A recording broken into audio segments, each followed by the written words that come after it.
بسم الله الرحمن الرحيم. عن أبي هريرة رضي الله تعالى عنه قال قال رسول الله صلى الله تعالى عليه وسلم: الدين النصيحة ثلاث مرار. رواہ الترمذی۔ نبی کریم صلی اللہ علیہ وسلم نے یہ جملہ 3 مرتبہ ارشاد فرمایا: دین سراپا خیر خواہی ہے، دین سراپا خیر خواہی ہے، دین سراپا خیر خواہی ہے۔ دوستو، دین کی روح یہ ہے کہ لوگوں کے ساتھ حسن سلوک کیا جائے اور ان کی خیر کو دیکھا جائے، ان کی ضروریات کو پورا کرنے کی کوشش کی جائے۔ دوستو، اسی وجہ سے بارہا کتب احادیث میں ہمیں ملے گا کہ نبی کریم صلی اللہ علیہ وسلم نے صحابہ کرام سے بیعت لی اور اس بیعت میں اس بات کا ذکر کیا۔ ایک صحابی کہتے ہیں: بایعت رسول اللہ صلی اللہ علیہ وسلم علی اقام الصلاۃ و ایتاء الزکاۃ والنصح لکل مسلم۔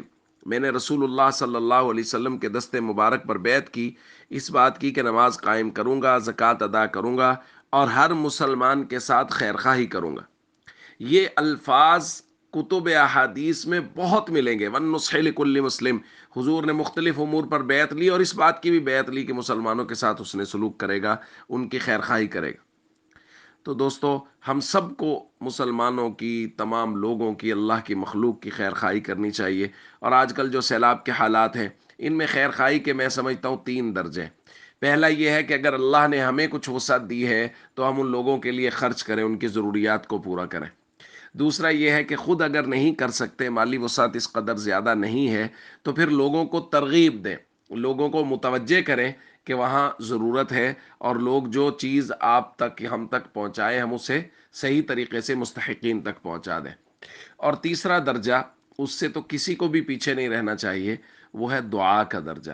ہم ان لوگوں کے لیے دعا کریں کہ اللہ ان کی ضروریات کو اپنے غیب کے خزانوں سے پورا فرما۔ چکے یاد رکھیے، انسان کی ضرورت کو کبھی بھی پورا نہیں کر سکتا، اللہ ہی ہے جو تمام مخلوقات کی ضروریات کو اور انسانوں کی ضروریات کو پورا کر رہا ہے۔ اس لیے اللہ سے ہمیشہ اپنے سیلاب زدگان بھائیوں کے لیے، مصیبت میں، پریشانیوں میں جو گھرے ہوئے ہیں، ان کے لیے ہمیشہ اللہ سے دعا کرتے رہیں۔